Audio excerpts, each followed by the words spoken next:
Direito Administrativo na Prática, série Fica a Dica. Eu sou a professora Ana Mendes, mestre em Ciências Jurídicas e Sociais, 21 anos de serviço público. Aprenda com quem faz. Vamos lá? Dica 25, dentro do tema licitações.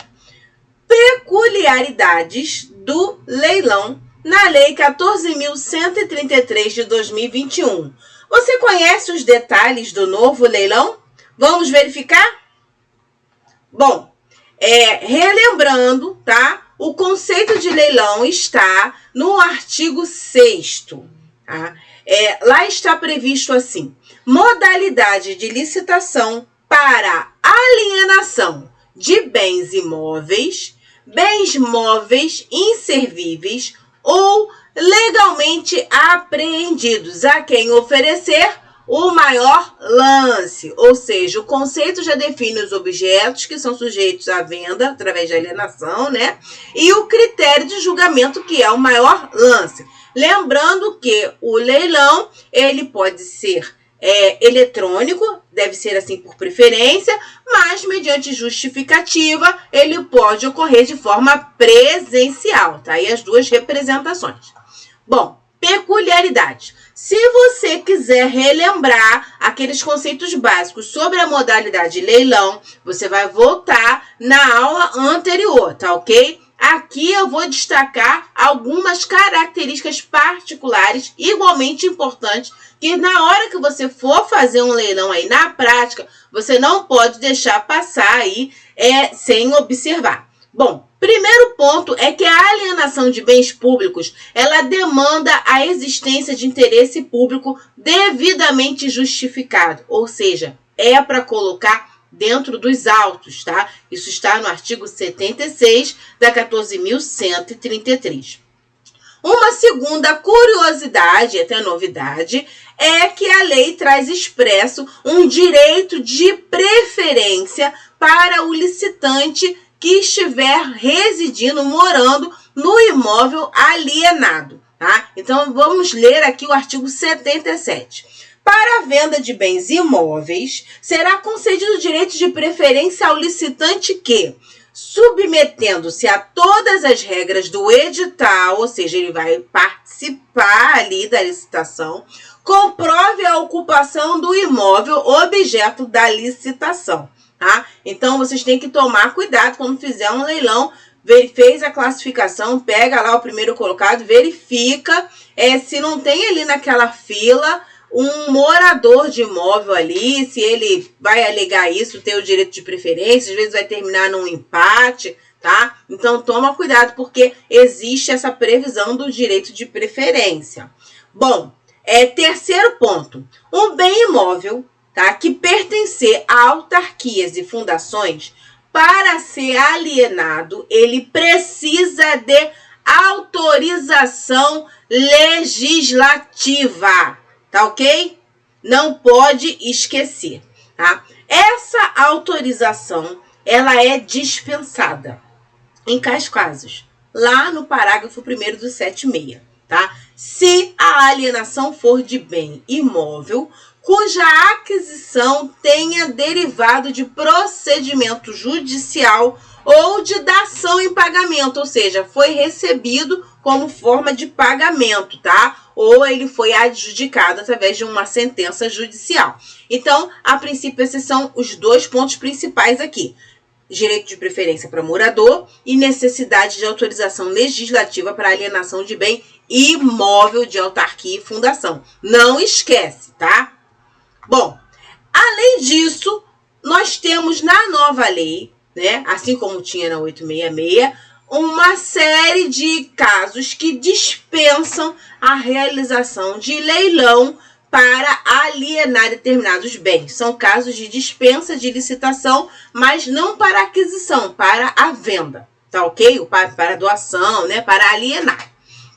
E aí, os senhores vão dar uma lida lá no inciso 2º do artigo 76. Primeiro, vamos ver aqui os casos de dispensa de licitação, modalidade de leilão, para bens móveis, tá ok? Móveis. Primeiro caso, se você, administração pública, for fazer uma doação de bem móvel com interesse social, tá? E aí, é claro que tem que fazer uma avaliação, a lei determina que você avalie um juízo aí de oportunidade e conveniência socioeconômico, tá? Então é para fazer conta, tá? Faz uma conta, tenta fazer um cálculo aí do lucro social, de um benefício que vai trazer, para colocar isso dentro do seu processo. Não basta só colocar que a doação vai atender um interesse social, tá? Um fim social ou sem fins lucrativos. Não basta, tem que ter uma análise de oportunidade e conveniência socioeconômica, tá? Bom, segundo, venda de ações e venda de títulos. Terceiro, porque essas vendas elas vão seguir legislação específica, tá? Então a lei já prevê a exceção de realização de licitação na modalidade leilão, vai seguir a lei específica. Outro caso aqui é a permuta de bens móveis entre órgãos da administração pública das 3 esferas, tá? É permitido fazer essa permuta sem licitar. E também para a venda de bens produzidos ou comercializados por entidades da administração pública conforme a sua finalidade. Gente, nós temos algumas entidades, né, que dentro da finalidade dela está produzir determinado bem ou prestar determinado serviço para atender a própria administração pública. Pode ser que ela também atenda administrações de outras esferas. Então, dentro da natureza dela, está a produzir esses bens de uma forma, de repente, mais econômica, mais adequada, mais acessível, tá? Então, para contratar essas entidades públicas, a lei permite que se faça dispensa da licitação na modalidade leilão. E, por fim, a lei prevê, se você, Estado, necessitar de materiais e equipamentos sem utilização provável, tá? O que é isso? Não é uma coisa comum da sua rotina, não está no seu plano anual de aquisições. E aí surge para um determinado ente a necessidade de um material ou de um equipamento. E aí esse material ele está disponível em outro órgão da administração pública, de repente sem um uso, tá? Mais obsoleto, já tem um outro substituindo, ele está ali parado, meio sem necessidade. Então, a lei permite que esse material ele ingresse aí no patrimônio de outro ente com dispensa de licitação ou leilão. Tá ok? Bom, então fechamos aqui os casos de dispensa para bens móveis. Justiça, né? A legislação específica e permuta entre órgãos da administração pública. Essas são as representações de figura, né? No caso aqui, eu simulei aqui na representação, por exemplo, uma permuta entre o governo do estado do Rio de Janeiro e o governo do estado de São Paulo, entre o governo do estado do Rio de Janeiro e a cidade, o município de São Paulo, tá? Não importa. Para esse tipo de permuta é permitido a liberação do leilão. Agora nós vamos passar para os casos de dispensa de licitação de bem imóvel, tá ok? Bom, primeiro caso aqui vai estar no inciso 1º do 76, tá? Eu inverti para ficar mais organizado didaticamente. Dação em pagamento, ou seja, o imóvel ele sai do patrimônio da administração pública como forma de pagamento. Tá ok? Então, não tem que se falar de licitação, porque ele está indo para quitar uma determinada conta, tá? Então, não é só dinheiro, né? A representação aqui tem joias, né? Vamos pensar aqui que está indo um imóvel para poder quitar uma dívida do Estado, de acordo com os meios legais, tá ok? Não vai sair fazendo isso aí sem seguir os procedimentos, verificar a sua assessoria jurídica, tá? Mas é só uma das formas que é permitido. Segundo, doação de um bem imóvel para órgão da administração pública. Novamente, as 3 esferas. Você pode, sim, transferir um bem imóvel de um ente para outro, tá? E aí vai fazer o termo de doação em todo o procedimento do patrimônio, tá? Imóvel, fazer transferência da escritura, tudo direitinho. Outra opção, tá? Nós temos 3 opções aqui que está mais ou menos dentro do mesmo métier, que é a transferência do bem imóvel entre órgãos de administração pública. Então, o primeiro caso é a doação. O segundo caso desse é a permuta entre imóveis, tá? Que é a linha C. E o terceiro é a venda entre entes públicos, tá? Todos eles aí você vai poder fazer esta transferência.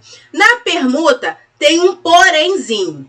Quando você está trocando imóveis, esses imóveis eles têm que procurar ser equivalentes. Esse é o ideal. Para quê? Para que não haja acréscimo nem decréscimo do patrimônio das entidades aí sem justificativa, tá? Então a lei fala assim, ó, a diferença para você permutar imóveis, ela tem que ser até 50% do valor da avaliação prévia do imóvel da União, tá? Então, alguém pode argumentar que é uma lei específica para a União, mas isso vai ser uma discussão que nós vamos ter que esperar a doutrina e a jurisprudência dos tribunais de contas consolidar se essa norma vai ser específica para a União ou se ela é uma norma geral para todo mundo.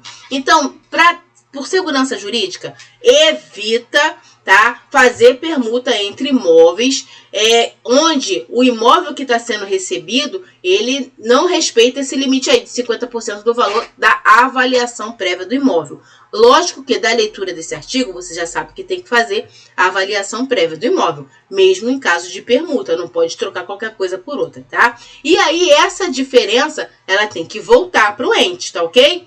Bom, a venda autorizada, como eu já falei, e o último caso aqui dessa tela é a investidura, tá?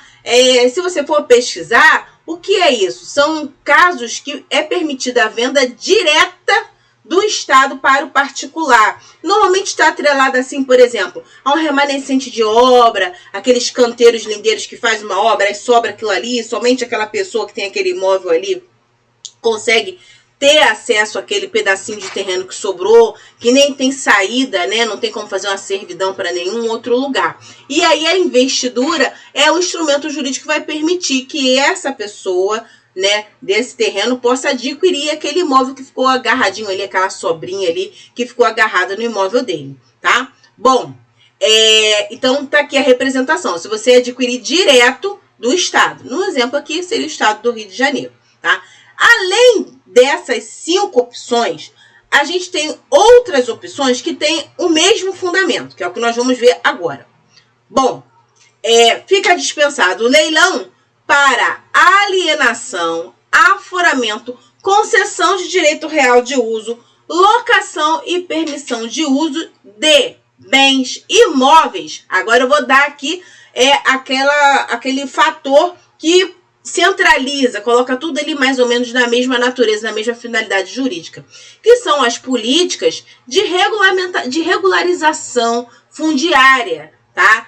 De distribuição de habitação, políticas de habitação, tá? Então, da linha F até a linha J, tá? Do inciso 1º do artigo 76, a lei vai trazer casos específicos nesse sentido. Então, a linha F vai apresentar, olha, se você for alienar, forar, conceder um direito real de uso, fazer locação ou fazer uma permissão de uso de um bem imóvel residencial usado em programa de habitação ou regularização fundiária de interesse social por parte do Estado, fica autorizado você adjudicar direto aquela pessoa que vai ser beneficiária do programa sem realizar a licitação na modalidade de leilão, tá? A mesma coisa, se for um bem imóvel comercial, tá? De âmbito local, com área de até 250 metros quadrados, para programa de regularização fundiária de interesse social, também fica permitido, ou seja, está permitido uma política pública, tá? E vai ser feito um cadastro, e esse cadastro vai definir quem é que vai ter direito a participar desse programa, né? Buscando aí atendimento de fins sociais, desenvolvimento econômico, sustentável, tá? Melhorar a condição de vida da população. A linha H, terras públicas rurais da União e do Instituto Nacional de Colonização e Reforma Agrária, o INCRA, tá? Mesma natureza. E ali está citada a lei específica. Inclusive, esse caso, ele dispensa autorização legislativa. A linha I, legitimação de posse prevista no artigo 29 da Lei 6.383 de 76, tá? Aqui tem que ter iniciativa e deliberação da administração pública justificando, mas aí você reconhece a posse daquele terreno ali, nessa que ia preencher os requisitos dessa lei, dá uma lidinha lá. E por fim, uma legitimação fundiária e a legitimação de posse que vem prevista na Lei 13.465 de 2017. Todas essas alíneas, elas estão ligadas com políticas públicas de habitação, regularização fundiária, tá? Política social. E é o que justifica a dispensa de licitação na modalidade de leilão. tá? Pra gente fechar, tá? A última figura aqui, diferente do leilão, é o leilão para doação com encargo. Tá? Está previsto no parágrafo 6º, inciso 2º do artigo 76 da 14.133. E essa licitação se aplica somente para bem imóvel. Mas com base em quê? A lei não coloca isso. Tá? Mas isso é uma figura que já estava prevista lá na 866. Então, a gente tem aí uma posição, uma consolidação doutrinária e jurisprudencial em cima disso. Tá? Então, eu vou citar aqui Eli Lopes Meireles. Tá? Bom, a doação com encargo será licitada, é o que está previsto lá na lei. E escolher o donatário para que possa cumprir essa doação com encargo em melhores condições para a administração ou para a comunidade. Ou seja, depende do fim, né, jurídico ali, social, que for buscado por essa doação com encargo. Então, esta seria a fundamentação jurídica para que a doação com encargo seja licitada, tá? Além disso, tem que estar previsto os encargos, tá, no seu edital, o prazo que esse encargo tem que ser cumprido, cláusula de reversão, ou seja, se deixar de cumprir esse encargo, esse bem volta para o patrimônio da administração pública. Tá? Então, eu estava falando que existe uma jurisprudência consolidada em cima dessa figura anterior, tá? Porque a figura não é nova. E aí, nesse sentido, a gente pode citar o voto da ADI MC 927 do ministro Sepúlveda. Declarou que doações se referem a pessoas ou imóvel certo. E, portanto, seria incompatível com um procedimento licitatório. Se você faz uma doação, vai para determinada pessoa, ou é um determinado imóvel, você, com a justificativa das finalidades buscadas, não seria possível compatibilizar isso com licitação, tá? Então, já é uma justificativa para dizer que essa licitação ela só vai ser aplicada para bem imóvel, tá? Segundo ponto, o TCU fez uma interpretação restritiva da licitação de doação com encargo a bens imóveis. Tá? Ele veio depois e consolidou isso. Se você quiser dar uma lidinha no Acordo 601 de 2004, olha como é que a questão é antiga. Foi votado no plenário.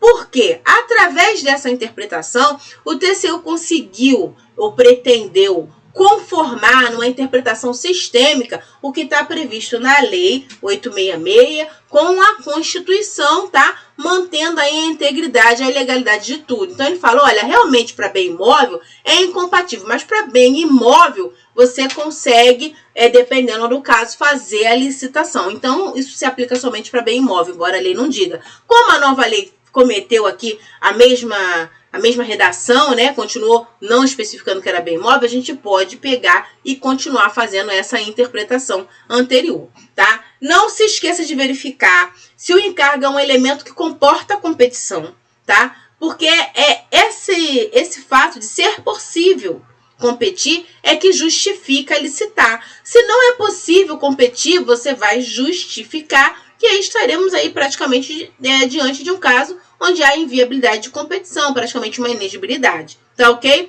Bom, por que doar com encargo?